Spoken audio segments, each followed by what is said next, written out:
சத்திய வேதம் பக்தரின் கீதம், சுத்தர்கள் போகும் பாதையின் தீபம், உத்தம மார்க்கம் காட்டும் சத்திய வேதம். எத்தனை துன்பம் துயரம் வந்தும் பக்தனை தேற்றிடும் ஔஷதம் சத்திய வேதம். பாட்டு பாடிக்கிட்டு போய் வீட்டை கதவை தட்டி பாதி ராத்திரில அவங்கள எழுப்பி அவங்க கிட்ட ஒரு வார்த்தையை சொல்லிவிட்டு காணிக்கு வாங்குறோமே, கிறிஸ்துமஸ் கேரல், அது எனக்கு இயற்கையாவே பிடிக்காது. அது தப்புன்னு நான் சொல்லல, எனக்கு அது பிடிக்காது, அவ்வளவுதான் என் கருத்து. எனக்கும் ஆவி இருக்குது. அவரு என்ன சொன்னாரு, ஐயா உங்களுக்கு பிடிக்காத நாங்க செய்யல, எதுக்காக உங்களை கூப்பிடுறோம்னா அந்த மாதிரி வீடு வீடா போய் பாட்டு பாடி காணிக்கு சேகரிக்கிறதெல்லாம் நாங்க இந்த வருஷம் நிறுத்திட்டோம். அல்லேலூயா. எப்படின்னா ஒவ்வொரு நாளும் ஒரு ஒரு கிராமத்துக்கு போய் தெருவுல இயேசு கிறிஸ்துவின் சுவிசேஷத்தை அறிவிக்கணும். யூடியூப்ல நாங்க பார்த்தோம், நீங்க தான் நிறைய தெருவுல போய் இயேசுவை பற்றி பேசுறீங்க தைரியமா, நாங்க பார்த்தோம், நீங்க தான் வரணும்ட்டார்.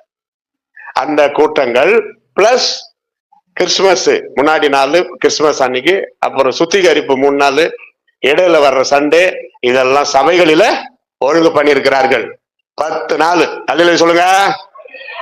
அதுக்காக போறதுனாலதான் அந்த ஆண்டு இறுதி ஞாயிறு இங்க வர முடியலன்னு நானா சொல்லி, இந்த 14ஆம் தேதி அவரு எனக்கு வந்திருக்கவே முடியாது.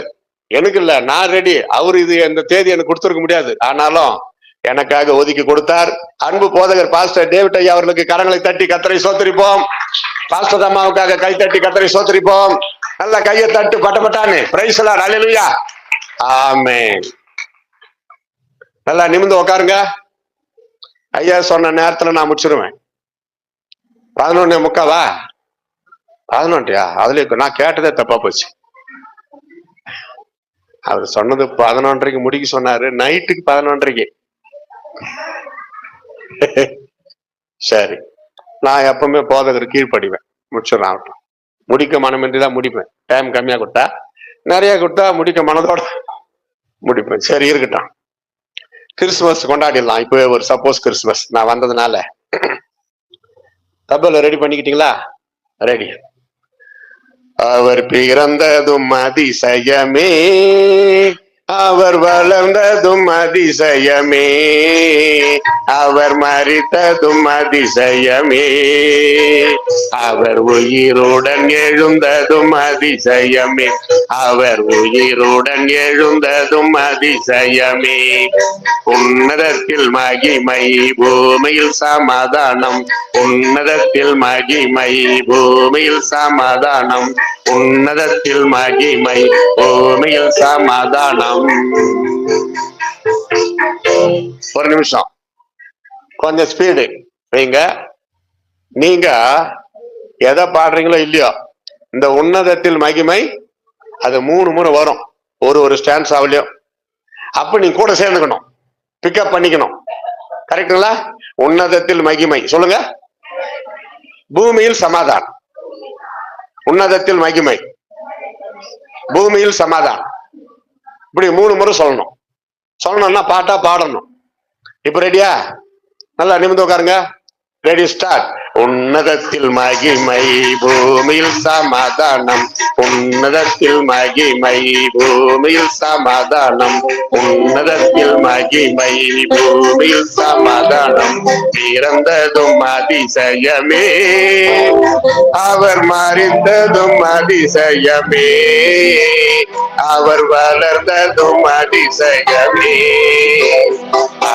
உயிருடன் எழுந்ததும் அதிசயமே, அவர் உயிருடன் எழுந்ததும் அதிசயமே. உன்னதத்தில் மகிமை, பூமியில் சமாதானம், உன்னதத்தில் மகிமை, பூமியில் சமாதானம், உன்னதத்தில் மகிமை.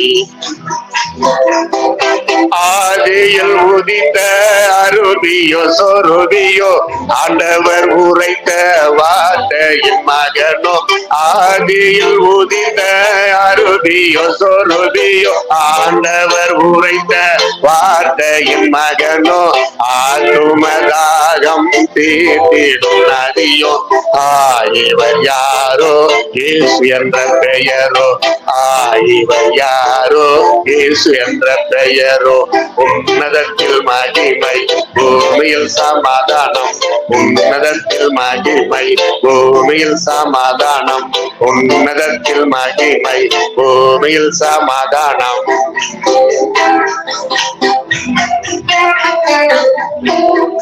குருடர்கள் கண்கள் காணும் விழியோ இவரோ செவிடர் செவிகள் கேட்கும் நாதமோ இவரோ குருடர்கள் கண்கள் காணும் விழியோ இவரோ செவிடர் செவிகள் கேட்கும் நாதமோ இவரோ ஆவிகள் நெஞ்சை கொள்ளை கொள்ளும் ஓமானோ பாரி உதித்த இயேசுதான் இவரோ பாரி உதித்த இயேசுதான் இவரோ உன்னதத்தில் மகிமை பூமியில் உன்னதத்தில் மகிமை பூமியில் சமாதானம் உன்னதத்தில் மகிமை பூமியில் சமாதானம்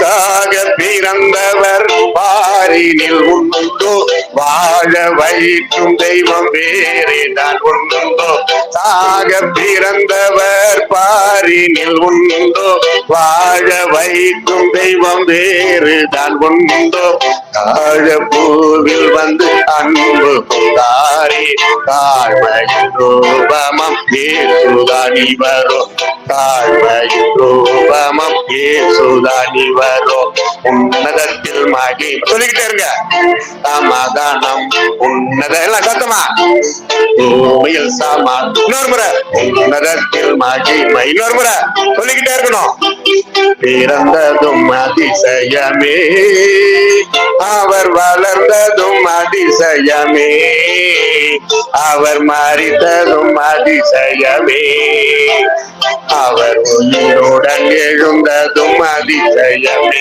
அவர் உயிருடன் எழுந்ததும் அதிசயமே உன்னதத்தில் மகிமை பூமியில் சமாதானம் உன்னதத்தில் மகிமை பூமியில் சமாதானம் உன்னதத்தில் மகிமை பூமியில் சமாதானம் மகிழ்ச்சி. ஜெபம் செய்வோம். என்னோடு பேசு அப்பா, எங்கள் அனைவரோடும் பேசு. வார்த்தைகளை கேட்டு நாங்கள் பிரயோஜனப்பட வருகிற கிறிஸ்துமஸ் நாட்கள் ஒரு ஆவிக்குரிய தியாக மனம் கொண்ட மற்றவர்களுக்கு அர்த்தமுள்ள கிறிஸ்துமஸாக நாங்கள் இயேசு கிறிஸ்துவின் பிறப்பை மகிழ்ச்சியோடு கொண்டாட, அந்த கொண்டாட்டம் ஒரு களியாட்டமாக அல்ல, மக்களுக்கு கொடுக்கின்ற கிறிஸ்துமஸாக பிதாவானவர் இயேசுவை கொடுத்தார். இயேசு ரட்சிப்பை, தன் ஜீவனை, தம் பரிசுத்தமான இரத்தத்தை கொடுத்தார். உயிர்த்தெழுந்து பரலோகம் போன பிறகு பரிசுத்த ஆவியை கொடுத்தார். பரிசுத்த ஆவியானவர் நமக்கு எல்லா கிருபை வரங்களை இன்று வரைக்கும் கொடுத்து கொண்டே இருக்கிறார். ஆமென். அதுபோல நாங்களும் கொடுக்கிறவர்களாய் மாற, சுயநலவாதிகளாய் இல்லாதபடி உற்சாகமாய் கொடுக்கிறவரிடத்தில் தேவன் பிரியமாய் இருக்கிறார் என்ற வார்த்தையின்படி நாங்கள் உற்சாகமாய் கொடுத்து உம்முடைய நாமத்தை மகிமைப்படுத்த நீரே கிருபை செய்யும்படி ஜெபிக்கிறோம். இப்பொழுதும் நீர் என்னோடு பேசும், எங்கள் அனைவரோடும் பேசும். இயேசுவின் நாமத்தில் ஜெபிக்கிறோம், ஸ்தோத்தரிக்கிறோம் எங்கள் அருமை பிதாவே. சத்தமா சபையார் எல்லாரும் ஆமென். 3 யோவான், அதுல ஒரே அதிகாரம் தான். 2வது வசனம் படிக்கலாம்.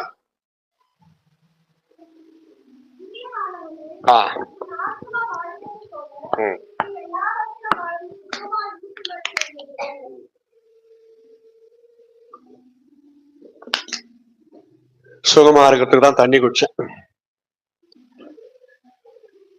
அழகான ஒரு வார்த்தை. பிரியமானவனே, உன் ஆத்துமா வாழ்கிறது போல. நல்லா கவனிக்கணும், நுணுக்கமா அது போகுது.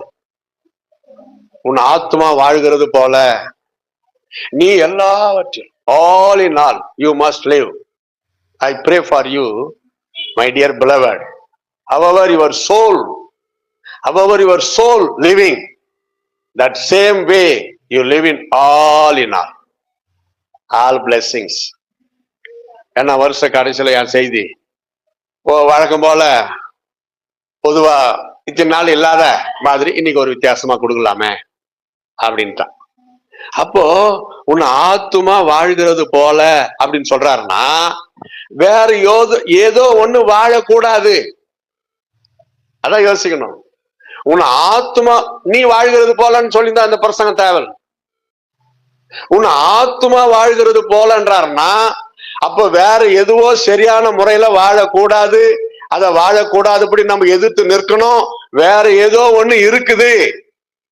அது என்ன? அதை பார்த்துட்டா இது கிளியர் ஆயிடும். ஆவி, ஆத்மா, சரீரம், இதுதான் நம்ம உடம்பு. நீங்க எல்லாரும் என் உடம்ப மட்டும்தான் பாக்குறீங்க. ஆவி, ஆத்மா நீங்கள் காணக்கூடாதது. அது என் உடம்புக்குள்ள இருக்குது. ஆவி இந்த மூச்சு விடுற பாருங்க. பேசி ஒவ்வொரு சென்டென்ஸும் பேசி முடிச்சதும் மூச்சு விடுறனா இல்லையா? அதுதான் ஆவி, உயிர். எல்லாருக்கும் ஆண்கள், பெண்கள், படைப்புகள், ஆடு, மாடு, பன்றி, நாய் எல்லாத்துக்கும் உயிர் உண்டு. அதனால்தான் அது சுவாசிக்குது. அதான் உயிர். ஆத்மா அது மானிட வர்க்கத்துக்கு மட்டும்தான். ஆண், பெண், அவ்வளவுதான். ஆடு, மாடு, பன்றி, குரங்கு அதுக்கெல்லாம் ஆத்மா கிடையாது. உயிரினங்களுக்கு ஆத்மா கிடையாது. No soul to animals creations. ஆண்டவர் அப்படி நம்மள படிச்சுட்டார். உயர்ந்த ஸ்தானத்துல ஆத்மாவோட நம்மளை படிச்சிருக்கிறார். எவ்வளவு ஆச்சரியப்படணும். ஆத்மா வாழ்கிறது போல உன் ஆவியும் உன் சரீரமும் சுகமாய் வாழ வேண்டும் என்று நான் விரும்புகிறேன். அவ்வளவுதான் சுருக்கம். முடிஞ்சிச்சா? ஜெபம் மட்டும் முடிச்சிடலாமா? ஆமா. ஒரு சிலர் பைபிள் எடுத்துக்க நாங்க கையில போயிடலான்ட்டு. விளக்கம் தேவை அல்லவா? ஆத்மா வாழ வேண்டும். அப்ப ஆத்மா சாகுமா? சாகும். சரி, ஆத்மா செத்த பிறகு கூட உயிரோட இருப்பாங்களா? இருப்பாங்க. ரட்சிக்கப்படாதவங்க உலகம் ஃபுல்லா இருக்கிறாங்களே, அவங்க ஆத்மா வாழல, ஆனா உயிரோட வளர்த்துறாங்களா இல்லையா? ஆமா. Like a dead body. பிணங்கள் நடமாடுகின்றன. நம்ம அப்படி இல்ல. ஜீவன் நமக்குள்ளே தேவனாகி கர்த்தர் தன் ஜீவனை வைத்திருக்கிறார். ஜீவன், ஜீவ சுவாசம். ஆதாம உண்டாக்கிட்டு களிமண்ல பாருங்க, மண் இல்லாத வாழ முடியாது, அதனால்தான் களிமண். தண்ணீர் இல்லாத வாழ முடியாது, அதனால்தான் தண்ணி கொண்டு வந்து தெளிச்சார். காற்று இல்லாம வாழ முடியாது, அதனால்தான் மூக்குல சந்து பண்ணி ஊதினார். அதுல ஸ்பெஷல் என்னன்னா ஜீவ சுவாசத்தோட ஊதினார். எல்லாருக்கும் ஜீவ சுவாசம் இருக்குது. ரட்சிக்கப்படாதவங்க கிட்ட ஆத்மா செத்து போய் கிடக்கு, ஆனா இருக்குது, செத்து போய் பத்திரமா இருக்கு. அது உயிரோட வரணும்னா இயேசு உள்ளத்துல வரணும். கைத்தட்டு, பிரைஸ் தி லார்ட், ஹல்லேலூயா. ஆமா. இது யாரா இருந்தாலும் சரி, அது எப்பேற்பட்ட அரசியல் தலைவரா இருந்தாலும் சரி, தேசத்திற்கு தலைவர்களா இருந்தாலும் சரி, அவங்க ரட்சிக்கப்படல, நடமாடும் பிணம். பிணம் வருகிறது, பிணம் போகிறது, பிணம் கார்ல வருகிறது. ஒளிபரப்பு போட்டோம், எனக்கு நான் பயம். நான் பொதுவா தானே சொல்றேன், யார் பேரையும் சொல்லல. அப்படி சொன்னா நம்மளுக்குள்ள யார் பேர் என்ன சொல்லி பேசிக்கலாம். உன் ஆத்மா வாழுகிறது போல நீ எல்லாவற்றிலும் வாழ்ந்து சுகமாறு. அழகான ஒரு வார்த்தை. அப்ப எது வாழக்கூடாது, எதை கண்ட்ரோல் பண்ணணும், எதை சாகடிக்கணும், மெர்சி மெர்சி மெர்சி, அது உயிர் போற வரைக்கும் நசுக்கி காலை போட்டு க்ளோஸ் பண்ணிடணும். ஆத்மாக்கு விரோதமாக போர் செய்கிற உங்கள் சரீர அவயங்களை அழித்து போடுங்கள். அதான் ஆத்மாக்கு விரோதமா. கொஞ்சம் விட்டா போதும், ஆத்மா ஓவர்டேக் பண்ணிடும். சில போவாங்க பாத்தீங்களா, கடைக்கு கிறிஸ்துமஸுக்கு துணி எடுக்கா, புருஷன் பாவம் ஒரு 500 ரூபாயில எடுத்துன்னு வருவாரு. ஒரு சொக்கா பேண்ட், துணியே 500 ரூபாய், தைக்கிறதுக்கு 1000 ரூபாய். ஐயோ ஐயோ, ரெடிமேடா எடுத்துடலாம். சகோதரிகள் பாத்தீங்களா, 2 சேரி எடுக்காம வரவே மாட்டான். ஆமா, கேட்டாக்கா 2 கண்ணு இருக்குதான் அவங்களுக்கு. ஒரு கண்ணுல ஒரு சாரி, இன்னொரு கண்ணுல ஒரு சாரி. அவரும் பாவம், சரி சொந்த மனைவியாச்சே, வீட்டுல வந்தா மூஞ்ச தூக்கின்னு கெடுக்கும், ஆசையா கொடுத்துடலாம், வாங்கிக்க. அவரு அதாவது சில புருஷர்கள் பாத்தீங்களா, மனைவி ஜவுளி கடைக்குள்ள ஒண்ணு வாங்கிதுமே, அவர் வெளியே உட்காந்து செல்போன் ஏத்தணும்னு உட்காந்து இருப்பாரு.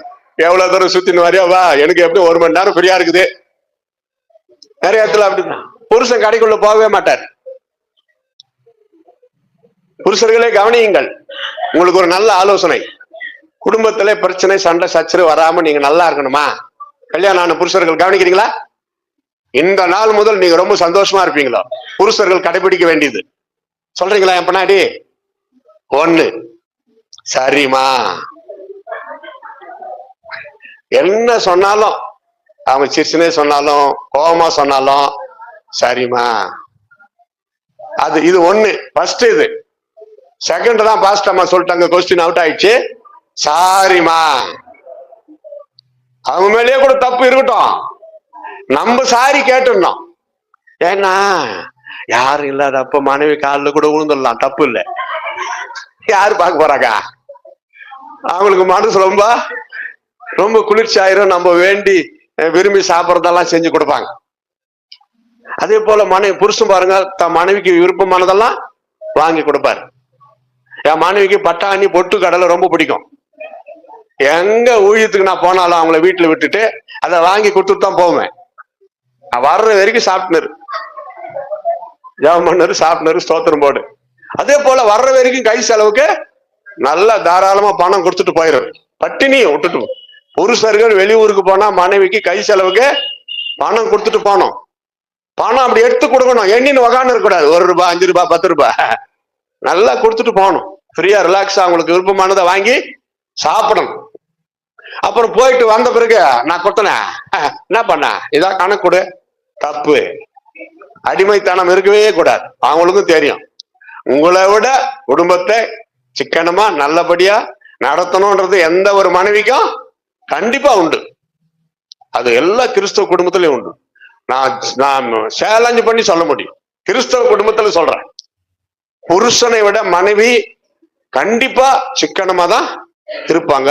முக்கியமான காரியத்துக்கு தான் செலவு பண்ணுவாங்க, வீணா செலவு பண்ண மாட்டாங்க. எங்க விட்டோம், சரிமா, அடுத்தது சாரிமா. அதுக்கு ஒத்து வரல, திருப்தி ஆகலையா, ஜவுளி கடைக்கு கூட்டிக்கிட்டு போய் 2 சாரிமா, கண்டிப்பா குஷி ஆயிடுவாங்க. சில ஜென்மம் இருக்குது, அது வாங்கி வச்சுக்கணும், மூஞ்ச தூக்கின்னு வரும், கடையை விட்டு வெளியே வர்றப்போ உடனே பக்கத்துல ஹோட்டலுக்கு கூட்டின்னு போய் 2 பூரிமா. செய்வீங்களா? செய்வீர்களா? ஐயா, இதுக்கு மேல கூட வருத்தமா இருந்தா எப்படின்னு கேக்குறீங்களா? இருக்குது இன்னொன்னு கடைசி ஆப்ஷன், அதையும் துணுமுட்டு உம்முனுக்குதா, இன்னொரு ஹோட்டலுக்கு எங்கன்னா கூட்டின்னு போய் 2 சோளா பூரிமா.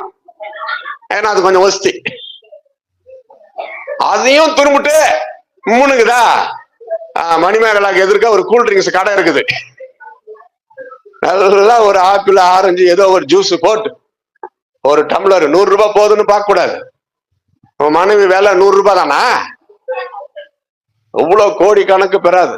நிறைவோ அதோ உலகத்தையே வைத்தாலும் ஈடாகாது. கிரீடமா இருக்கிறார்கள். அப்படி நேசிக்கணும்.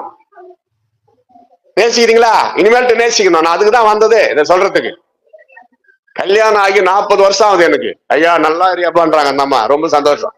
உங்க வாழ்த்து எனக்கு பழிக்கட்டுமா? கவனிக்கிறீங்களா? 40 வருஷம் ஆகுது கல்யாணம் ஆகி எனக்கு. ஒன்னா கணக்கு போடுங்க, 1985 ஜூன் 5, இப்படின்னா 2025 கணக்கு போடுங்க. 40 க்ளோஸ். 41 இருக்குது. ஆனா 1 வருஷம் குறைச்சு சொல்லணுமாமே, அது வேற டிஸ்ட் பட்டுருமா. 40 முடிஞ்சிருச்சு. 40 வருஷம் ஆனாலும் நேத்து காலையில 4 மணி கல்யாணம் ஆன மாதிரி இருக்குது எனக்கு. அல்லேலூயா. இந்த நல்ல வார்த்தையை கேட்க என் மனைவி இல்லையேன்றதான் ஒரு வருத்தம். அவங்க பெங்களூர்ல இருக்கிறாங்க. இப்போ சில டைம்ல நல்லபடியா ஜெபம் பண்ணிட்டு மனைவி கணவனை விட்டு பிரிஞ்சா கூட அதுல ஒரு ரசனை இருக்குது. ஒண்ணு புரியல. கூடவே நோண்டிக்கிட்டு விட கொஞ்சம் அப்படி ரிலாக்ஸா பிரிஞ்சு போறப்போ ஒரு ரசனை இருக்குது. போன்ல பேசலாம். வீட்டுக்குள்ளவே இருந்துக்கின்னு பேசுறது கொஞ்சம் கோபமா தெரியும். நீ பிரிஞ்சு போய் சண்டை போட்டு பிரிய கூடாது, நல்லபடியா பிரிஞ்சு போய் என்னங்க சாப்பிட்டீங்களான்னு வாங்க என் மனைவி. அந்த ஒரு வார்த்தையே போதும், நேத்தான் கல்யாணம் ஆன மாதிரி இருக்கும். என்னங்க சாப்பிட்டீங்களா, அவன் கேட்கிற முதல் கேள்வி அதுதான். ஏன்னா நான் உருப்படியே சாப்பிட மாட்டேன்னு அவங்களுக்கு தெரியும். சாப்பிட்டோமா, என்ன சாப்பிட்டீங்க, இட்லி எத்தனி, 2, 2 அப்ப அந்த அன்பு, நான் அன்பா இருக்கிறேன்றத அவங்க வெளிப்படுத்துறாங்க. 2 துணுபிட்டா போச்சு, வீட்டுக்கே வரமாட்டான் புருஷன். அப்படி கேட்க கூடாது. சாப்பிட்டோம், பசி எடுத்தா சாப்பிடணும். அப்புறமா கூலா என்ன ஜூஸ் வாங்கி கொடுத்துட்டீங்களா, வந்து சேருங்க வீட்டுல. ஆண்டவர் உங்களுக்கு கொடுத்த ஒரு விலையேற பெற்ற பொக்கிஷம் யாரு? புருஷர்களுக்கு மட்டும் தான் கேட்கறேன். இப்போ உங்க மனைவி, கரெக்டுங்களா? ஆமா, சாம்பார்ல உப்பு இல்ல, புளி கொஞ்சம் அதிகமாயிடுச்சு, அதுக்கே என்ன குழம்பு செஞ்ச, என்ன சாம்பாரு, கல்யாணம் எத்தனை வருஷம் ஆச்சு, உங்க அப்பா உங்க அம்மா உன்னை எப்படி பெத்தா, தாத்தா வரைக்கும் போயிடுவான். மனைவனுடைய தாத்தா கொள்ளு தாத்தா வரைக்கும் போவான். தேவையா? அது கூட மாமியார ஒரு மதிப்பா, அம்மா உன்னை எப்படி பெத்தாங்கன்னு கேட்டா கூட மதிப்பா போ. எப்படி பெத்தா திமிருதானே? அத பயங்கரமான தப்பு. என்னை பெற்றவர்களும் தாய், மற்றவர்களும் தாய். யோசிக்கணும். அப்பெல்லாம் கம்முன்னு இருப்பாங்க, கோவமா அழுதுன்னு ரூம்ல போய். இப்ப அப்படி இல்லை. உங்க அப்பா உங்க அம்மா உன்னை எப்படி பெத்தாங்களோ அப்படிதான் என்ன பெத்தாங்கன்னு தான். அது டைலாக் யாரும் எழுதி கொடுக்குறாங்க. அவங்களுக்கு பின்னாடி ஒரு பெரிய கேங்க இருக்குது. பேசுறாதீங்க ஓவரா. யோசிக்கணும். யாரும் ஐயா நம்மளுக்குள்ள ஐயா இதெல்லாம் புதிய கருத்துன்னா சொல்லுங்கய்யா, இங்கே பேசலாம். நீங்க ரொம்ப அறிஞர் எம்ஜிஆர் மாதிரி உட்காந்து பேசினுக்கிறீங்க. நல்லா தெரிஞ்சுங்க, யாரோ ஒரு ஆண்டி பெற்று வளர்த்து ஆளாக்கி உங்ககிட்ட கொடுத்துருக்குறாங்க. விளையாட பெற்று அதுகிட்ட எத்தனையோ குறை இருக்கட்டும். குறை இல்லாதவங்க யாருன்னா இருக்கிறாங்களா? குறை இல்லாதவங்க யாருன்னா இருக்கிறீங்களா? கை தூங்க பார்க்கலாம். 1000 ரூபாய் தரேன். ஒரு குறை கூட இல்ல. செவுத்துல சாஞ்சனுக்கு ஒரு குறை. இப்போ பிரசங்கம் பண்றப்ப செவுத்துல சாயவே கூடாது, அங்கே அவுட் ஆகும். என்கிட்ட 1000 ரூபாய் இல்ல, அதனால தான் அப்படி தப்பிச்சேன். சிரிச்சிங்களா தம்பி? எங்க யோசிச்சுக்கிறீங்க? இந்த ஸ்பீக்கர் எப்படி வேலை செய்யுதுன்னு பாத்துக்கிறீங்களா? Paul brother is equal to சிரிப்பு. அது ஞாபகம் வச்சுக்கணும். ஒரு வாரம் பாவம் எப்படி எப்படிலாம் கஷ்டப்பட்டீங்களோ வீட்டுல, இந்த ஒரு வாரத்துல எத்தனை பேர் புருஷங்கிட்ட அடி வாங்கினீங்களோ, திட்டு வாங்கினீங்களோ, அதெல்லாம் மறந்து அவங்கள மனப்பூர்வமா மன்னிச்சுட்டு அத்தா நாதா அப்படியெல்லாம் கூப்பிடணும். அந்த காலத்து டைலாக் கேட்டுக்கிறீங்களா? சுவாமி நந்தவனம் போய் வரலாமா, அந்த மாதிரி ஆதி நிலை ஏகுவோமே. டே குமார, அதெல்லாம் வேணா, மதிப்பு கொடுக்கணும் புருஷனுக்கு. கேட்டா பேரு வச்சது எதுக்கு? கூப்பிடுறதுக்கு. ஆதி நிலை ஏகிடுவோமே. எங்க அண்ணன் கிரீட்டிங்ஸ் அனுப்பி இருக்கிறார் நேத்து, கிறிஸ்துமஸ் கிரீட்டிங்ஸ். அப்படியே பொழுது வெஞ்சு மாதிரி ஆயிடுச்சு. எத்தனை வருஷம் ஆச்சு இந்த மாதிரி பார்த்து. இப்ப எல்லாம் வாட்ஸ்அப் வாட்ஸ்அப் வாட்ஸ்அப், எல்லாம் இப்ப வாட்ஸ்அப் அப்படிங்கன்னு போயினுக்குது. ஒண்ணுமே போல, எல்லாம் நிறுத்திட்டாங்க. நான் அனுப்பிவிடுறேன், எல்லாம் அப்படியே ஸ்டக்கு நிக்குது. அது என்னன்னா இப்போ எல்லாம் மாறுப்பு. வாட்ஸ்அப் இப்ப இனிமே இருக்காது, வேற ரூட்ல போனாதான் இனி அது வரும். எதனா எங்க அண்ணனுக்கு போன் பண்ணேன், ஆனா 25 வருஷம் அப்படியே பின்னாடி போயிட்டோனா, நீங்க அனுப்பின கிரீட்டிங்ஸ் பார்த்து ரொம்ப சந்தோஷம். ஆமா, என்ன பண்றது, இது எவ்வளவு சந்தோஷமா இருந்துச்சு ஒரு காலத்துல. ஆனா வாட்ஸ்அப் அது இதுன்றாங்க. நான் அனுப்பின சொந்தக்காரங்க எல்லாருக்கும், அதுவும் ரெஜிஸ்டர் தபால், ஒருத்தருக்கு 58 ரூபாய் செலவு பண்ணிக்கிறேன். ஒருத்தருக்கும். சாதாரண தபால் அனுப்பினாராம் சிலருக்கு, போய் சேரவே இல்லையா. ஒருத்தர் கிறிஸ்துமஸ் கிரீட்டிங்ஸ் வந்து சேர்ந்து இருக்குது 35 வருஷத்துக்கு முன்னாடி அனுப்புது. இப்போ அது போஸ்ட் ஆபீஸ்ல எந்த மூலையில இருந்துச்சு இத்தனை வருஷம் தெரியல. அப்படியெல்லாம் இருக்குது இப்போ. சரி போட்டோம். ஸ்டடி ஆயிட்டீங்களா? ஆம் ஆம் அல்லது இல்லை? ஆமாவா இல்லையா? Those who are very happy say hallelujah. Those who are very very happy say hallelujah. Those who are sleeping say hallelujah. Very good. Language problem, ஆனாலும் உற்சாகமா இருக்கிறீங்க. வசனம் டக்கு டக்கு, நான் நிறைய சொல்லிட்டு வசனம் வசனம் சொன்னா போதும், நீங்க பிக்கப் ஆயிருவீங்க. கர்த்தருடைய பரிசுத்த நாமத்திற்கு ஸ்தோத்திரம். லூக்கா 7:25 பார்க்கிறோம். இந்த ஆத்துமா சுகமாய் வாழ்வதற்கு எதிரான வாழ்க்கைகள் ஒரு சிலது சுருக்கமா வசனம் மட்டும் சொல்லிட்டு ஜெபம் பண்ணிடலாம். ஆத்துமா வாழ்வது போலன்னாரு. அப்ப ஆத்துமா வாழக்கூடாதபடி வேற ஒண்ணு வாழுது. லூக்கா 7:25.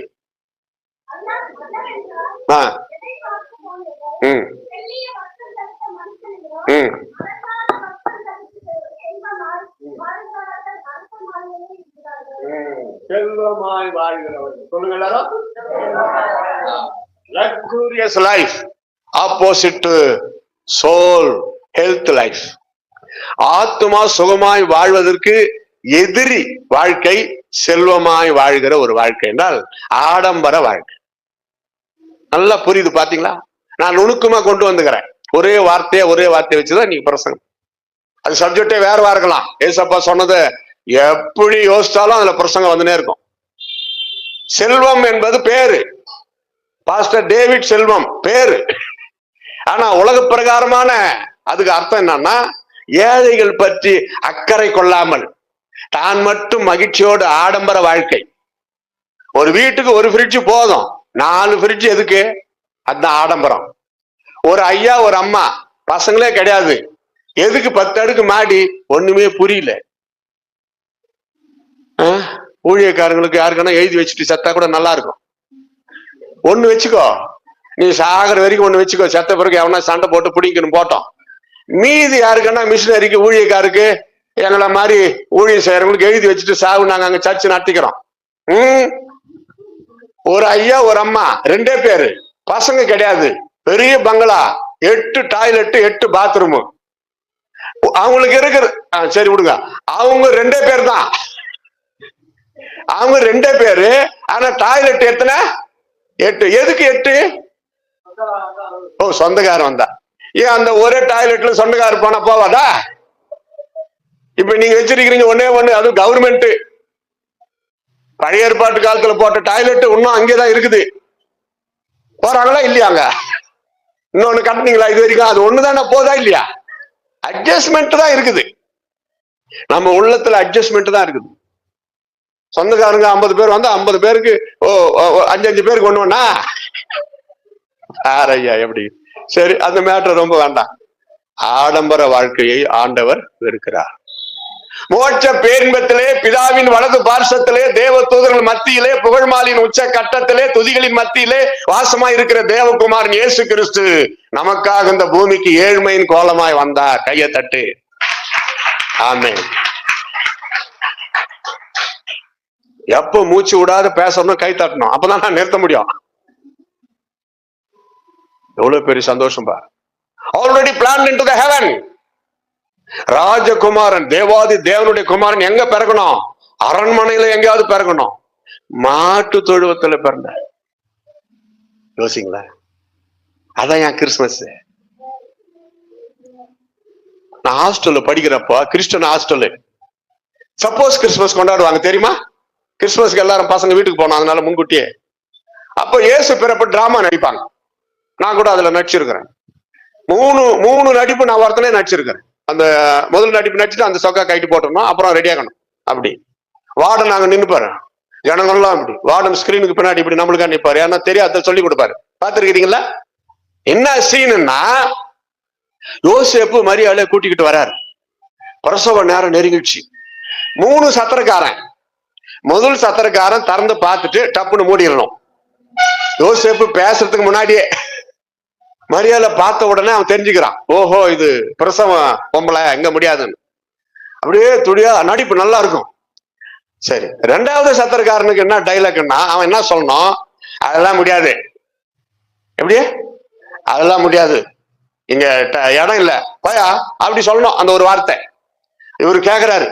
யோசேப்பு கேட்கணும், ஐயா என் மனைவிதான் உலக ரட்சகர் இயேசு பிறக்க போறாரு, கொஞ்சம் இடம் கொடுங்க, பிரசவ நேரம் நெருங்கிச்சுன்னு கேட்கணும் யோசேப்பு.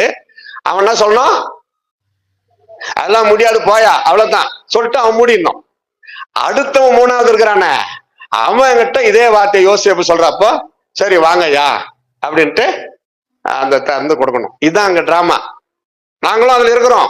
ஆனா இந்த சீன் எனக்கு கிடையாது, நான் பார்த்துனுக்கிறேன். எனக்கு தண்டோரை போடுறதும் முதல்ல போட்டேன். அப்புறம் மேய்ப்பர்கள் வராங்க, அந்த சீன்ல வருவாரு. நானு மீதி காட்சி பார்த்துட்டு தாங்கிறேன். அப்போ யோசேப்பு மரியாதை கூட்டிக்கிட்டு வராரு. நல்லா நடிப்பு, துக்கம் தாங்க முடியல. யோசேப்பு கெஞ்சி கேக்குறாரு, ஐயா உலக ரட்சகர் இயேசு பிறக்க போறாரு, மக்களை ரட்சிக்க போறாரு, பிரசவ காலம் நெருங்கிடுச்சு, என் மனைவிதான், கொஞ்சம் இடம் கொடுங்க ஐயா. ஒன்னும் பேசல, டபால் அவன் வேலையை அவன் செஞ்சுட்டான். ரெண்டாவது தட்டுறாங்க, கதவை திறந்துட்டான்.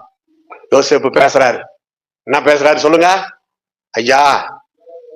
நான் சொன்னதா சொல்லுவீங்களா? உலக ரட்சகர் இயேசு பிறக்க போறாரு, என் மனைவிதான், பிரசவ காலம் நேரிட்டு விட்டது, கொஞ்சம் இடம் கொடுங்க ஐயா சொல்லணும். சொல்லிட்டான் கரெக்டா. அவன் என்ன சொல்லணும் சொல்லுங்க? அதெல்லாம் முடியாது, போய் அந்த கதவை மூடணும். அவன் என்ன பண்ணிட்டான், அந்த யோசேப்பு ரொம்ப உருக்கமா பேசின உடனே, சரி வாங்க ஐயா, எங்க இடத்துல இடங்கு, எங்க சத்தத்துல இடங்குதுன்னு சொல்லிட்டான். வாடனை அங்க நில்லுக்குன்னு, ஏய் டே டே டே டே முடியாது சொல்லிட்டு கதவை மூடுறான்றாரு வாடனை. இல்ல சார் முடியாது, ஏசப்பா என் சத்தத்துல பிறக்கட்டும் பரவாயில்லன்ட்டான். மெய் சிரித்து போச்சு வாடனுக்கு. டேய் மாத்திரா, டைலாக்கா மாத்திரா, இப்போ டைம் போல மாத்திரா. இல்ல சார், எனக்கு மனசு கஷ்டமாக்குது, ஏசப்பா எங்க வீட்டுல பிறக்கட்டும் ஐயா. முடியாது. டேய் இன்னொருத்தர் இருக்கிறான்டா, அவன் வீட்லயும் பிறக்கட்டும் எங்க வீட்லயும் பிறக்கட்டும் ஐயா, பரவாயில்லன்ட்டான். டிராமா முடிச்சுட்டான். அதுக்கப்புறம் கூப்பிட்டு அவனை எல்லாரும் கேக்குறாங்க, அவன் அழுதுன்னு சொல்றான், என்னால முடியல, இங்க இடம் இல்லைன்னு, நான் ஏசப்பாவுக்கு இங்க இடம் இல்லைன்னு சொல்ல என்னால முடியல, எனக்கு மனசு கஷ்டமாயிடுச்சுன்ட்டான். அவனை பாராட்டினாங்க இந்த பையனை எல்லாருமே. அந்த அந்த சின்ன பையனுடைய உள்ளத்துல அந்த இத்தனைக்கு நடிப்பு அவன் நடிக்க தெரியல பாருங்க, உண்மையாகிட்டான். நம்ம என்ன பண்றோம், உண்மைய நடிக்க ஆரம்பிச்சிட்டோம். அந்த பையன் பரவாயில்ல, பரலோகத்துல அவனுக்கு பெரிய பலன் இருக்கிறான் இப்போடா. அது போல நடிப்பு வேண்டாம், உண்மையாயிரு. ஆத்மா சுகமா இருக்கிற மாதிரி நடிக்க வேண்டாம். பல அக்கிரமம், அநியாயம், கோபம், சண்டை, மனுவை பிடிச்சி கண்டபடி தீட்டிவிட்டு மீட்டிங்ல, இப்போ உதாரணமா என்னையே சொல்றேன், ஊழியத்துக்கு நாங்க 2 பேரும் ரொம்ப போயிடுவோம். ஏதோ ஒரு சில சிக்கல் வாழ்க்கையிலன்னா எங்களுக்குள்ள இல்ல. இப்ப என் மனைவியுடைய பெரியம்மா மரித்து விட்டார்கள் பெங்களூர்ல, சொந்த பெரியம்மா. போன ஜூலை 13 அவங்க அப்பா மரித்து விட்டார்கள். அதன் மத்தியில தான் அவங்க சந்தோஷமா போயின்னு வந்து ஊழியம் செஞ்சுனுக்குறாங்க. போயிட்டாங்க அவங்களும், அவங்க தங்கச்சியும் போயிட்டாங்க. இந்த மாதிரி டைம்ல நான் தானே வர முடியும் ஊழியத்துக்கு ஒண்டியா, வேற வழி இல்லை. அப்படி இருக்கிறப்போ அவங்க கிட்ட நான் ஊழியத்துக்கு புறப்பட்டு வர்றதுக்கு முன்னாடி அல்லது அவங்க போறதுக்கு முன்னாடி ஒரு 4 வார்த்தை சத்தம் போட்டு கோபமா பேசி, இந்தா குடி போய் வா, செலவு பயங்கரமா செலவாயினாக்குது இதுக்கே அப்படின்னு சொல்லி சிட்டி புட்டு கொடுத்தா கூட அவங்க வாங்கிதான் ஆகணும், வேற வழி இல்லை, போகணுமே. அவங்க பொறுமையா அவங்க காத்துக்கினாங்க. நான் இங்க என்ன சர்ச்சு பேரு, மிஸ்பா சர்ச்சில் அன்பு இயேசு உங்களை நேசிக்கிறா, சகோதரா உன் மனைவியை நீ நேசிக்கிறாயா? என் மனசுல ஆண்டவர், டே லூசு நீ எப்படி வந்த? மனைவியை திட்டி விட்டு மனசை கோபப்படுத்தி பேசி அனுப்பிட்டுல வந்திருக்கிற நீ யோக்கியமா? இந்த காலத்து ஆத்மா கேட்கும், மெட்ராஸ் பாஷையிலே பேசும் நம்ம ஆத்மா. இனிமே யோசி, ரிலாக்ஸா இருக்கும், மனம் நோக பேசவே கூடாது. பட்டய குத்துகள் போல் பேசுகிறவர்கள் உண்டு. பட்டய குத்துகள் போல் என்ன பேசினா புருஷனுக்கு கோபம் வரும், தெரியுது இல்ல? அப்ப பேசக்கூடாது. நீயே பாவத்தை சம்பாதிக்கிறாய். நீங்கள் நினைக்கிறீர்கள் சந்தேகத்தை தீர்க்க தரிசனம் என்று. இல்லை, அது லூசிபருடைய ஆவி. தன்னை தீர்க்கதரிசி என்று சொல்லிக் கொள்ளுகிறவர்கள் ஏசபேல் ஆவின்றார், வெளிப்படுத்தல. தீர்க்கதரிசின்னா என்னை பத்தி யாருன்னா மற்றவங்க சொல்லணும். ஐயா அவரு தமாஷா பேசினாலும், சிரிச்சு பேசினாலும் என்னன்னு தெரியல, என்கிட்ட ஆண்டவரு பேசினாரு, ஏதோ ஒண்ணு தீர்க்க தரிசனமா என்கிட்ட பேசினாரு, அப்படி மக்கள் சொல்லணும் என்னை பத்தி. நானே தீர்க்கதரிசி பி பவுல் பேசுகிறார் வாருங்கள், நானே. அப்படி தன்னை தீர்க்கதரிசி என்று சொல்லிக் கொள்ளுகிறவன் அந்தி கிறிஸ்து ஆவி உடையவனாய் இருக்கிறான், ஏசபேல் ஆவி உடையவனாய் இருக்கிறான். ஆண்டவர் சொல்லணும். அல்லேலூயா சொல்லுங்க. குடும்பம் தான் முக்கியம். கண்ணு முன்னாடி இருக்கிற மனைவிய நம்பாத, கண்ணு முன்னாடி இருக்கிற சொந்த புருஷனை நம்பாம காணாத தேவனை நீ எப்படி நம்புவாய்? நீ எப்படி பரலோகம் போவாய்? முடியாது. பாதியிலே return. No place in the heaven, get out from here. ஏன் நான் என்ன பாவம் பண்ண? பைபிள் படிச்சேன், ஜெபம் பண்ண, எல்லாம் நல்லதான் பண்ண, அடிப்படையா அவுட்டு. உன் பேரே ஜீவ புஸ்தகத்துல இல்ல, 4 முறை எழுதி கிறுக்கி வச்சுக்குது அப்படின்னு அவங்க சொன்னாங்கன்னா என்ன ஆகும்? ஒண்ணு பரலோகம், இல்லைன்னா நரகம். ரெண்டுத்துக்கு இடையில இன்னொரு இடம் கிடையாது. அங்க போய் 14 ரெஸ்ட் எடுக்கலாம் கிடையாது. நகைச்சுவையா தான் இருக்கும், அது என் பாணி. வீட்டுல போய் யோசி, நான் எப்படி இருக்கிறேன் ஐயா? அவங்கவுங்க பரலோகம் போறது நரகம் போறது அவங்கவுங்களுக்கே தெரியும் ஐயா. இதுக்கு மேல நான் ஒண்ணும் சொல்ல தேவையில்லை. பிரசங்கத்துக்கு வரேன். உங்க குடும்ப வாழ்க்கையை சமாதானமா பார்த்து. மனைவி மறைச்சிட்டாங்களா, கொஞ்சம் பொறுமை, அவ்வளவுதான், வேற ஒண்ணும் இல்ல. பதிலுக்கு மறைக்கூடாது. உங்க சொந்த மனைவி தானே, அப்படி சிரிச்சுட்டு போயிடணும் பக்கத்து ரூமுக்கு. இல்ல, நீ சிரித்தாலும் நீ அழகா இருக்கிறாய் மை டியர் டார்லிங், அப்படி சொல்லணும். அந்த டார்லிங் கேட்டு என்னமோ ஒரு கெட்ட வார்த்தை கிடையாது. அன்பே, அதான் டார்லிங். அண்ணா அன்பே சொல்லுங்க எல்லாரும், அன்பே. யோசிக்கணும். வெளிநாட்டுல எல்லாம் அது சர்வ சாதாரணம்.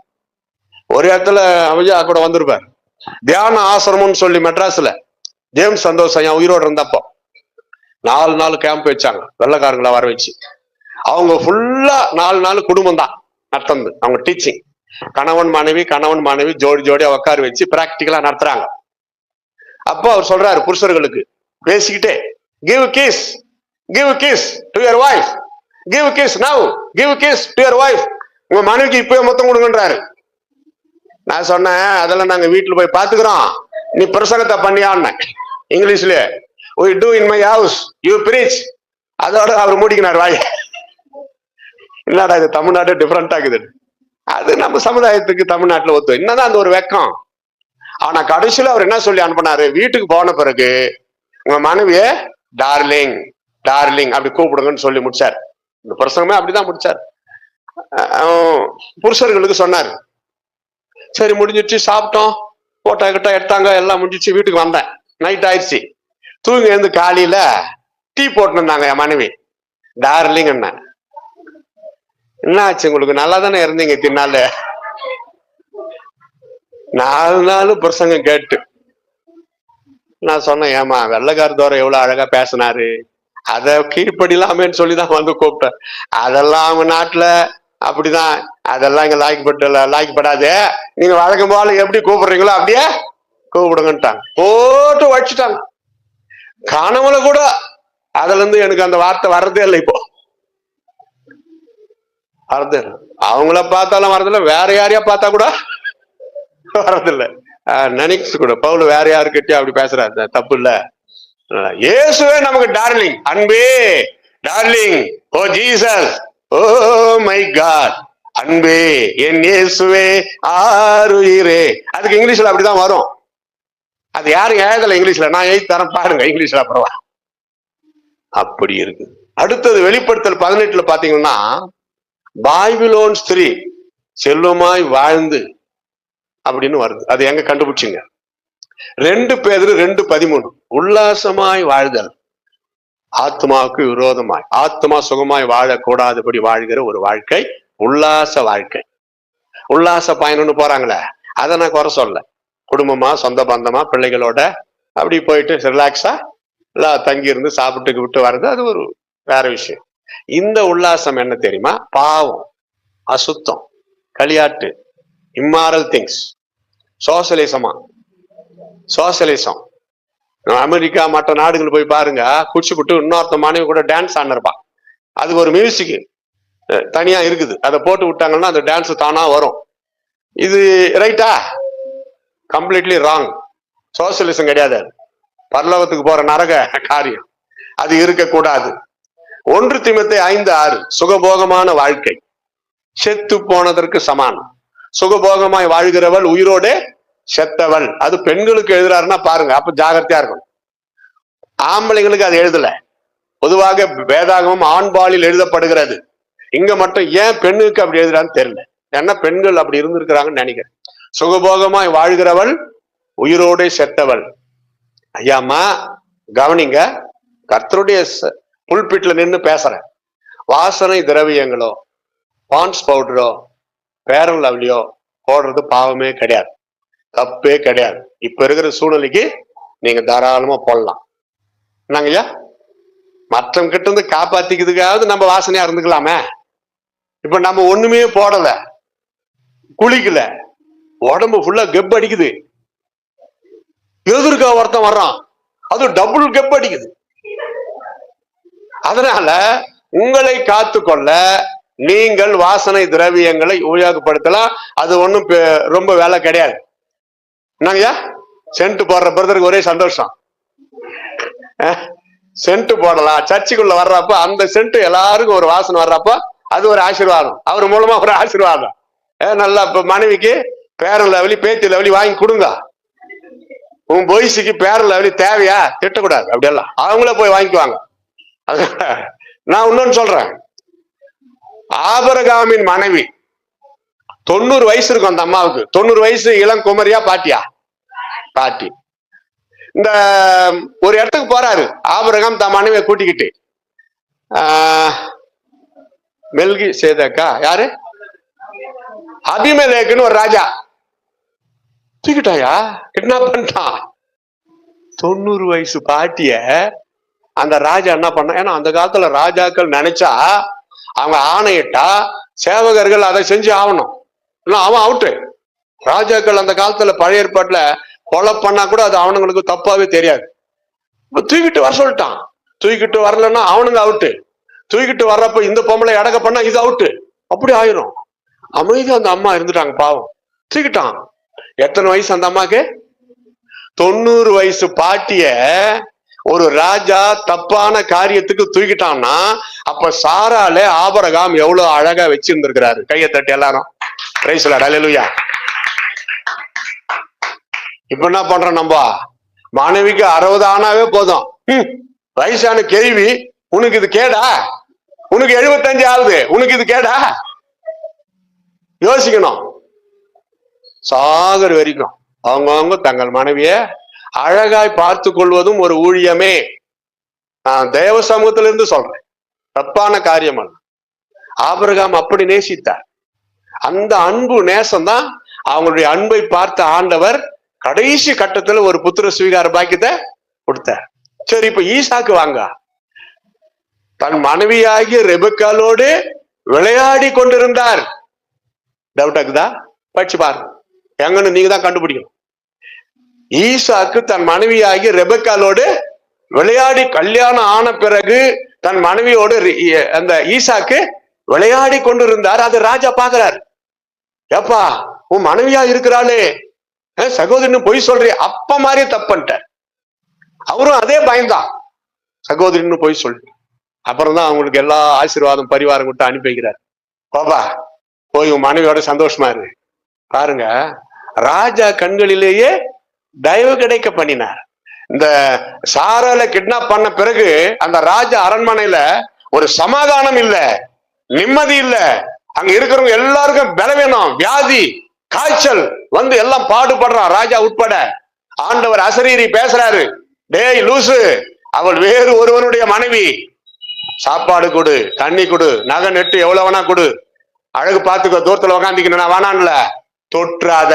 சொல்லுங்க எல்லாரும், தொற்றாத. ஏன்னா இது தொட்டு விட தொடரும். என்னது தொடரும்? சாபம் தொடரும், வேற எதுவும் நினைக்காதீங்க. நல்லாதான் சொல்றாரு பாட்டு, சினிமா சாபம் தொடரும். சினிமா பாட்டெல்லாம் நான் சாப பாட்டா மாத்தி சொல்லுவேன். வேண்டாம், ஸ்திரீகளை, அதாவது பவுல் எழுதுறார், ஸ்திரியை தொடாமல் இருப்பது மனுஷனுக்கு நல்லது. அதெல்லாம் எதுக்காகன்னா அது டேஞ்சரஸ், இம்மாரல். அந்த மாதிரி பாவத்துக்கு போகாதன்றாரு. சுகபோக வாழ்க்கையில் அது சேர்ந்து அக்கிரமமான வாழ்க்கை. எசேக்கியேல் 7:13, ஆத்துமா சுகமாய் வாழாதபடி தடுக்கிற இன்னொரு வாழ்க்கை அக்கிரம வாழ்க்கை, சுய சித்தம், தேவனை விட்டு விலகி வாழ்கிற ஒரு வாழ்க்கை. இது எனக்கு வேண்டாம். சீரியல் வாழ்க்கை எனக்கு வேண்டாம், சினிமா வாழ்க்கை வேண்டாம், ஆபாசமான வாழ்க்கை எனக்கு வேண்டாம், நேரத்தை வீணடிக்கிற செல்போன் நேரம் வேண்டாம். வசனத்தை அனுப்பு, பாட்டு அனுப்பு, ஜபம் அனுப்பு, சாட்சி சொல்லி அனுப்பு. 24 மணி நேரமும் செல்போனு நோண்டு. இப்ப எல்லாம் வந்துருக்குது உன்னை பாவத்துல நரகத்துல போய் தள்ளுறதுக்கு. ஐயோ டைம் ஆயிடுச்சாம. சரி, யோபு 9:4 கடினமான வாழ்க்கை. எல்லாரும் சொல்லுங்க. ஆமா, மன்னிக்கப்படாத கடினமான மன்னிக்க முடியாத வாழ்க்கை. யாராவது உங்களுக்கு தொந்தரவு சாபம் போட்டாங்களா, ஒன்னும் பேசலையா, பேசிக்கங்க, மன்னிச்சிருங்க, மன்னிச்சுட்டு ஆண்டவரே சொல்லணும். உங்ககிட்ட யாராவது ஒன்னும் பேசலையா, அவங்க உங்களை வேதனையா பேசியிருக்கிறாங்களா, அப்பா ஏசப்பா நான் மன்னிச்சுட்டேன், உங்களை எவ்வளவு பேசினாங்க, காரி கூட துப்புனாங்க, நீங்க மன்னிக்கலீங்க, மன்னிச்சிட்டீங்களே, நான் மன்னிக்கிறேன்னு சொல்லி நல்ல சான்ஸ். கிறிஸ்துமஸ் வரப்போகுது. யாரு மேல கோபம், 1/4 கிலோ ஸ்வீட் வாங்கிட்டு போய் கொடுங்க. ஐயோ அவங்க வீட்டுல எல்லாருக்கும் சுகரு, 1/2 கிலோ பாவக்காய் வாங்கிட்டு போய் கொடுங்க. ரொம்ப கோபமா 1/2 கிலோ ஸ்வீட் வாங்கிட்டு போய் கொடுங்க. அக்கா சோத்திரங்கா, சாரிக்கா நான் மன்னிச்சிருங்க. அவங்க மேலே கூட தப்பு இருக்கட்டுமே, நீங்க ஒரு வார்த்தை முன் வைங்க. இல்லம்மா நான் என் மேல்தான் தப்பு, அது கண்ணு கலங்கிடும். நீ நம்மை சரிப்படுத்தி கொண்டால் அங்கே கர்த்தர் சரிப்படுத்துவார். யாக்கோபு தன்னை சரிப்படுத்தி கொண்டார், ஏசாவை கர்த்தர் சரிப்படுத்தினார். கட்டி தழுவினார்கள் 2 பேரும். எப்பா நைனா உன்னை பார்த்து எத்தனை வருஷம் ஆகுதுரா, எப்பா என்ன ஏமாத்தனல, அப்படி சொல்லவே இல்லை பாருங்க. ஏசா ஒண்ணுமே சொல்லல. அதான் அன்பு, அண்ணன் தம்பி அன்பு. பாத்தீங்களா, பரிவாரம் கிஃப்ட். யாக்கோபு, எப்பா எதுக்கு இதெல்லாம், என் ஆண்டவனாகிய உமக்கு ஒரு நொடி முன்னாடி பிறந்தவன ஆண்டவனேன்னு கூப்பிடுறான். அதான் என் ஆண்டவர் உள்ளத்தை மாத்திடுச்சு. அல்லேலூயா. பெரியவங்களுக்கு மரியாதை கொடுத்து பேசுங்க. 1 வருஷம் முன்னாடி பிறந்திருந்தா கூட, டேய் டேய் முனியாண்டிய வானா, அண்ணா என்னண்ணா வணக்கண்ணா ஸ்தோத்திரண்ணா எப்படி இருக்கிறீங்க, அப்படி பேசுங்க. இப்பதான் ஜெனரலா வந்துச்சா எல்லாம், தலைவா தலைவா நான் எங்க போனாலும் டீ கடை, தலைவா 2 டீ போடு, குஷி ஆயிடுவாரு. அவரு முதலமைச்சர் மாதிரி அவருக்கு ஒரு நினைப்பு வந்துடும். நல்லா சூப்பரா போட்டு கொடுப்பாரு. அப்படி மதிப்பா பேசுங்களேன். கண்டபடி மட்டமா எதுக்கு பேசணும்? இயேசு யாரையுமே அப்படி பேச, நரகத்திற்கு போகக்கூடிய வாலிபன் கிட்ட கூட அன்பாதான் பேசினார். அதான் நம்ம சுபாவம். கடினமான வார்த்தை. யோபு 9:4, லூக்கா 16:19 சம்பிரமமாய் வாழ்கிற ஒரு வாழ்க்கை இது ஆத்துமாவை கெடுக்கும். ஆத்துமா சுகமாய் வாழ முடியாது. யோசித்து பாத்தீங்களா? உன் ஆத்துமா வாழ்கிறது போல, அந்த ஒரு வார்த்தைக்காக இவ்வளவு சொன்னேன். அப்ப ஆத்துமா வாழக்கூடாதபடி என்ன இவ்வளவு இருக்குது? என்னென்ன இருக்குது சொல்லுங்க பார்க்கலாம். ஒண்ணு ஒண்ணா மனப்பாடம் இருக்குதா? செல்வமாய் வாழ்கிற வாழ்க்கை, கரெக்டா? உல்லாசமாய் வாழ்கிற வாழ்க்கை, சுகபோகமாய் வாழ்கிற வாழ்க்கை செத்ததற்கு சமான். அக்கிரம வாழ்க்கை, சுய சித்தம், கடினமான வாழ்க்கை. லூக்கா 16:19 சம்பிரமமாய் வாழ்ந்த அந்த பணக்காரன் நரகத்தில் போய் வேலை ஏதாங்க நரகத்தில் போய் வேதனை படுறான். ஏன்னா அவன் சம்பிரமமாய் வாழ்ந்தான். லாசருவோ வறுமையில் வாழ்ந்தான். ஆத்மாவை பற்றி அவனுக்கு கவலையே கிடையாது. ஆத்மாவா அது என்ன, அது இதை காட்ட முடியாது. ஸ்கேன் எடுத்தா கூட காட்ட முடியாது. ஆத்மா நம்ம உடம்புல இருக்குது, ஆனா காட்ட முடியாது. அது நம்ம ரத்த ஓட்டம் ஃபுல்லா இருக்குது. ரத்த ஓட்டம் ஃபுல்லா இருக்குது. எப்படி அதை காட்ட முடியும்?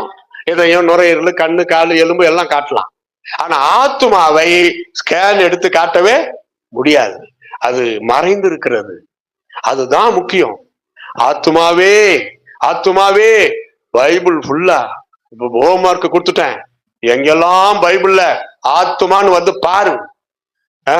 பைபிள், தமிழ் பைபிள் ஆப் வச்சுருக்கிறீங்களா? தேடுக, வரும். அதை தட்டிட்டு ஆத்மாவே இல்ல ஆத்மா அது மட்டும் போட்டா கூட போதும். ஆத்மாவே, ஆத்மாவுக்கு ஆத்மா எல்லாம் வந்துடும். கொஞ்சம் தியானம் பண்ணுங்க. தாழ்மையின் கோலத்தை தரித்து கொள்ளுங்க. உலக ரட்சகர் இயேசுவே கந்தை துணியை அவரை கிடத்தினார். நமக்கு எதுக்கு ஆடம்பர வாழ்க்கை? புது துணி வாங்கி போடு, உன் திருப்திக்கு வேண்டான்ல. புது துணி வாங்கி தச்சு போட்டாதான் மகனே நான் உன்னோடு கூட இருப்பேன்னு இயேசு சொல்லல. நீ பழைய துணியை துவைச்சு அயன் பண்ணி போடு, அதுவே சூப்பரா இருக்கும். இப்ப நான் போட்டுன்னு வந்துக்கிறது புது துணி இல்ல, பழைய துணி தான். அது மாதிரி துவைச்சு அயன் பண்ணி போடணும். கந்தையானாலும் கசைக்கு கட்டுனார். வீட்டில் இருக்கிறவங்கள போட்டு கசைக்கு தள்ளக்கூடாது. உன் துணியை கசைக்கு அயன் பண்ணி, படிக்கிறப்பவே அயன் பாக்ஸ் ஏது, கிணத்துல குதிப்போம், துணியை துவைப்போம். வீட்டுல போயிட்டு கையில போட்டு தேய்ச்சி தலைகாணிக்கு அடியில வச்சுட்டு தூங்கி இருந்து காலையில அதை தான் நாங்க போட்டுப்போம் ஸ்கூலுக்கு யூனிஃபார்ம். அப்படியாப்பட்ட தாழ்மை.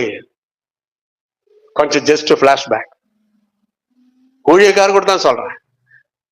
இப்ப பாக்குறோம் டேவிட் ஐயா பிரம்மாண்டமா, ரைட்டு, ஊழியத்துக்கு வந்த ஆரம்ப சாப்பாடு கிடைச்சிருக்க, பேண்ட் சர்ட் கிடைச்சிருக்காரு. அவர் கல்யாணத்துக்கு முன்னாடி ஊழியத்துக்கு வந்து பாடுபட்டவர். சைக்கிள் அது எத்தனை ரிப்பேர், சரியான நேரத்துக்கு சாப்பாடு கிடைச்சிருக்காரு.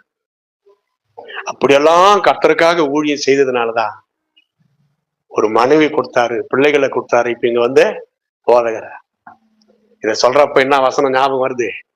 நம்முடைய தாழ்வில் நம்மை நினைத்தவரை.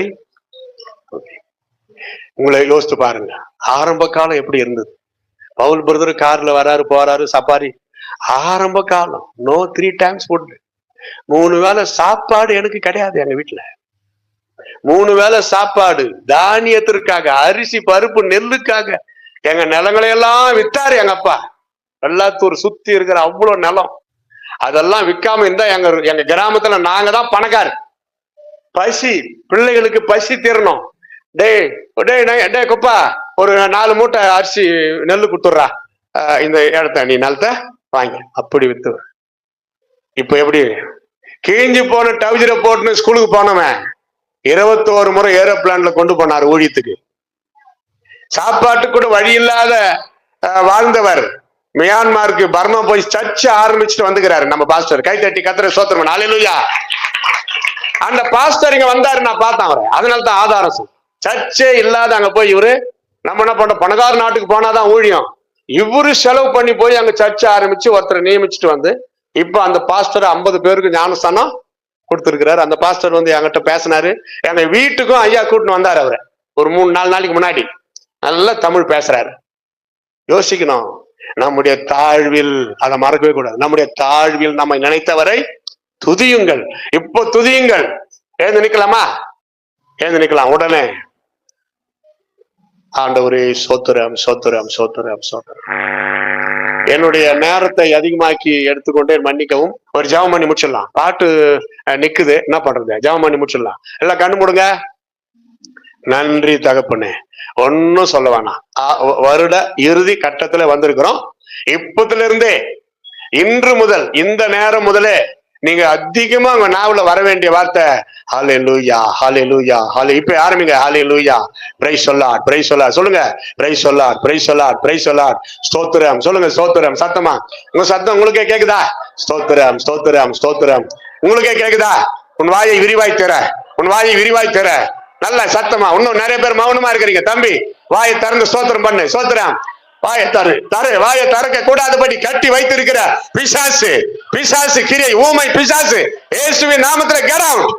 நல்ல சத்தமா பற்பல பாஷை கூட பேசி ஹல்லேலூயா ஹல்லேலூயா க்ளோரி சொல்லுங்க சத்தமா. எல்லாரும் ஏகபோகமா சத்தமா கர்த்தரை ஸ்தோத்திரிப்போம்.